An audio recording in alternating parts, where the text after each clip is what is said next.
भगवान अपने नाम की व्याख्या नहीं कर सकते हैं। और दूसरा बोले आप सर से खोजो कहाँ जाई, भगवान अपने जैसा संसार में दूसरा नहीं बना सकते।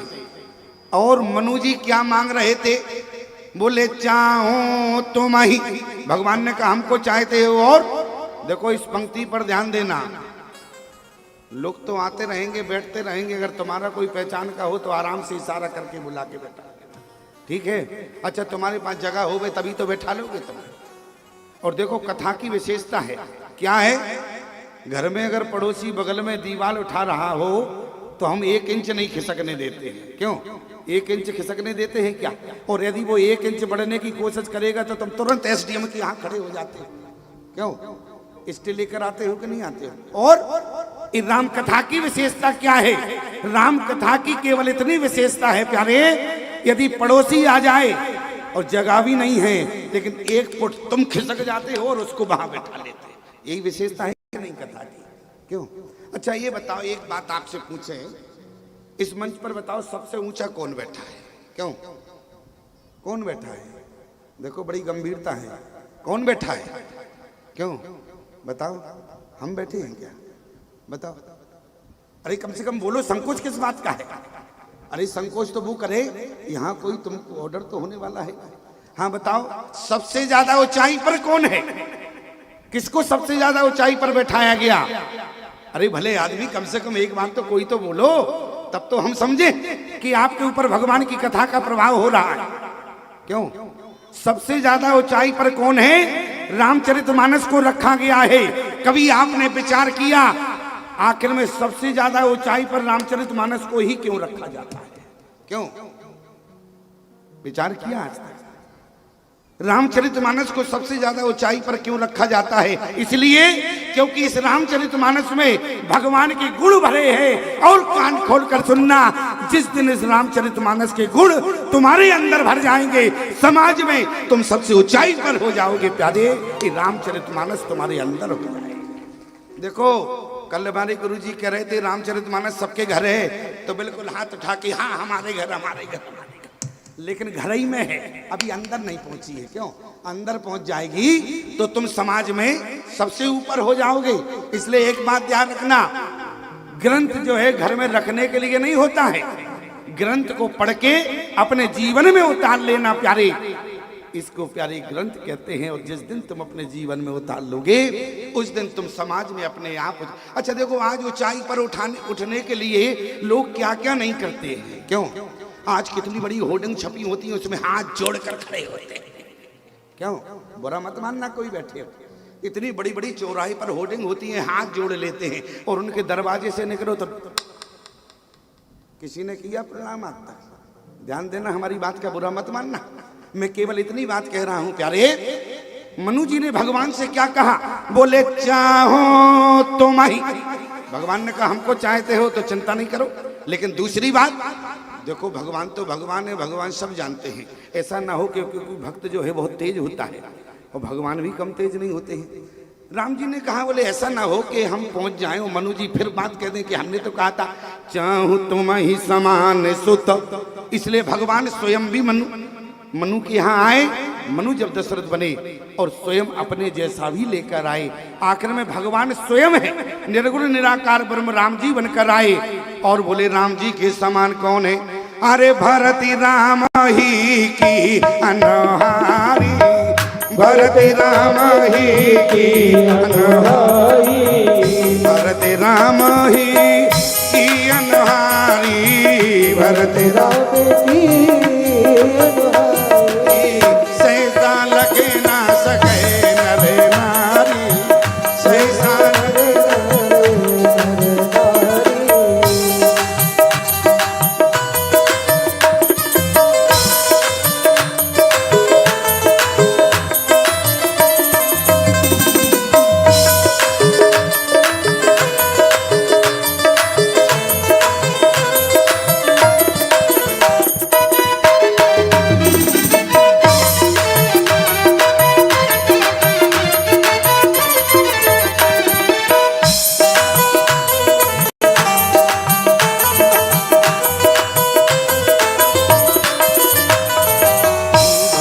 राम ही की अनुहारी, भरत राम ये अनुहारी, सहसा लख ना सके नर नारी, सहसा लख ना सके नर नारी, सहसा लख ना सके।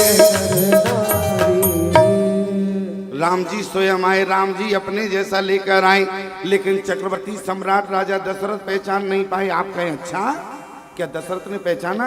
जरा विचार करना।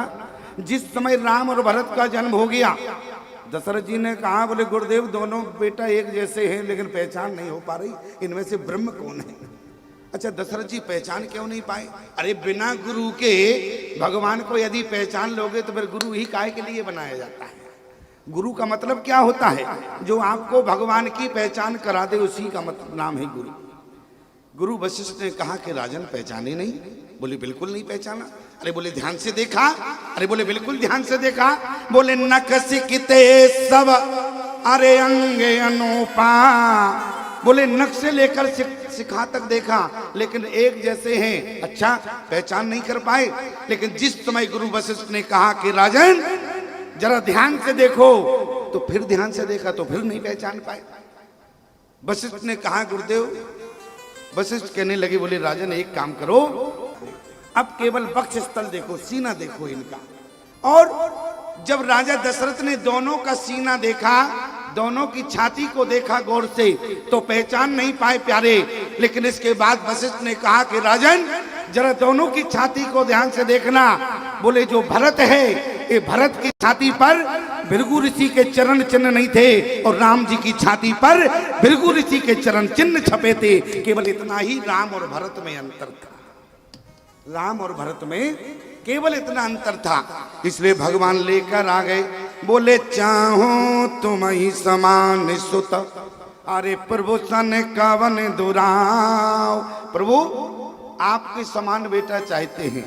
भगवान ने विचार किया, मनु क्या मांग लिया तुमने? मनु ने जब अपने ढंग से मांगा, यदि मांग लेते कि आप बने हमारे बाप हम बने बेटा तो ठीक था, लेकिन नहीं, बोले तुम बनो बेटा हम बने तुम्हारे बाप। उल्टा मांग लिया कि नहीं? भगवान का दिमाग घूम गया। भगवान लिखने कहा लेकिन कोई बात नहीं। एव मस्तो करुणा निधि बोले, भगवान ने कहा मनु मैं ही तुम्हारा बेटा बनकर आऊंगा। मनु को भगवान ने आशीर्वाद दे दिया कि मैं ही तुम्हारा बेटा बनूंगा। लेकिन आगे क्या लिखा? बोले सतरूपै अरे बिलो के कर जोरे, और देव मांगे बर जो रुचि तोरे। सतरूपै बिलोक कर जोरे, देवी मांग बर जो रुचि तोरे। शत्रुपा जी हाथ जोड़े खड़ी थी आराम से। भगवान ने कहा कि शत्रुपा तुम भी कुछ मांगो। शत्रुपा रोने लगी। शत्रुपा ने कहा कि प्रभु क्या मांगे? भगवान ने कहा कि शत्रुपा अभी तो तुम आराम से खड़ी थी और हमने कहा कि शत्रुपा कुछ मांग लो। शत्रुपा तो तुम रोने लगी। शत्रुपा ने कहा प्रभु सत्य बताएं, बुरा तो नहीं मानूंगी। बोले आपकी वाणी मुझे अप्रिय लगी लेकिन अपने पति की वाणी मुझे प्रिय लगी। भगवान ने कहा कि मैंने तुमसे ऐसा कह दिया जो तुमको बुरा लगा? शत्रुपा ने कहा कि प्रभु आपने मुझसे जो देवी कहा है ये मुझे बुरा लगा है। क्यों? भगवान ने कहा कि भारतीय सनातन धर्म में नारी को देवी कहा जाता है, तो हमने भी देवी बोल दिया। कोई अपराध किया क्या? क्या गलत बोल दिया? क्यों? अब आप बताओ इन लोगों को देवी कहा जाता है कि नहीं? क्यों? कमला देवी, विमला देवी, उर्मिला देवी, लेकिन तुमको किसी ने आज तक देवता कहा? कमल प्रसाद देवता, राम शंकर देवता, उमा शंकर देवता। क्यों? इनको देवी कहा जाता है। तुमको आज तक किसी ने देवता नहीं कहा। तुम कहोगे स्वामी जी कैसी बात करते हो आप? आपको किसी ने देवता नहीं कहा। क्यों? देवी देवता का मतलब होता है जिसमें देने की प्रवृत्ति हो, उसी को देवी देवता कहा। आप कहेंगे स्वामी जी तो क्या हम में देने की प्रवृत्ति नहीं है क्या? क्यों? जरा विचार करना प्यारे। आप किसी जब बाजार में होते हो तो मांगने वाला तुम्हारे पास आ जाए और कहे बाबूजी, हाथ फैलाकर कहे बाबूजी तो तुमने कहा आगे बढ़ो। अब वो फिर आगे बढ़ गया, उसने कहा फिर बाबूजी तुमने कहा आगे बढ़ो, और फिर आगे बढ़ा, कहा कि बाबूजी ने कहा आगे बढ़ो। अब आपसे पूछना चाहते हैं प्यारे, कितना आगे बढ़ जाए? क्या हिमालय से टकरा जाए कि हिंद महासागर में गिर जाए? क्यों? और इनकी यहाँ जब कोई मांगने वाला पहुंचता है कि देवी जी ने कहा बाबा जी अभी घर में कुछ बनाना ही है, लेकिन ठहरो, जाना नहीं। ध्यान से सुनना, इन्होंने कहा ठहरो, घर में भले ही कुछ ना बना हो, लेकिन अंदर से रूखा सूखा आटा लेकर आई तुरंत दे देती हैं। बाबा जी ले जाओ, जहां कुआ बावरी मिले वहां आप बनाकर पा लेना। इनमें देने की प्रवृत्ति है, इसलिए इनको देवी कहा गया। भगवान ने कहा कि सतरूपा मैंने आपसे ऐसा क्या कह दिया? बोले सतरूपे अरि बिलो के कर जोरे, ओ देवी मांग बर जो रुचि तोरे। अच्छा, हमने इनको देवी कहा तो तुम्हें भी तो बुरा नहीं लगा? क्यों? सतरूपा को तो इसलिए बुरा लगा कि मुझे देवी कहा, अब तुम्हें इसलिए बुरा लगा होगा कि इनको देवी कहा, हमको देवता भी नहीं कहा। क्यों? लेकिन तुम निराश मत होना प्यारे, ये देवी है लेकिन तुम भारत के सिंह हो। आप कहेंगे स्वामी जी हम भारत के सिंह हैं? कभी आपने विचार किया भारत की नारी का हाथ किसके हाथ में दिया जाता है, या भारत की देवी किस पर विराजती है? भारत की देवी शेर पर विराजती है। भारत माता शेर पर बैठती है। शेर पर क्यों बैठती है? मानो शेर विदेशियों को चुनौती देता है। जिसने विदेशी ने भारत की देवी पर आंख उठा के देखी तो शेर उसकी याद नोच लेगा, इसलिए भारत माता शेर पर बैठती है। अच्छा एक बात बताओ, हम तेज बोल रहे, तुम लोगों को घबराहट तो नहीं हो रही? क्यों घबराहट तो नहीं हो रही? इसलिए पूछा हमने क्योंकि कई जगह लोग कहते हैं स्वामी जी तुम बहुत तेज बोलते हो। तो हम ज़्यादा तेज क्यों बोलते हैं? ये हमारी मजबूरी है। आप कहेंगे क्या मजबूरी है?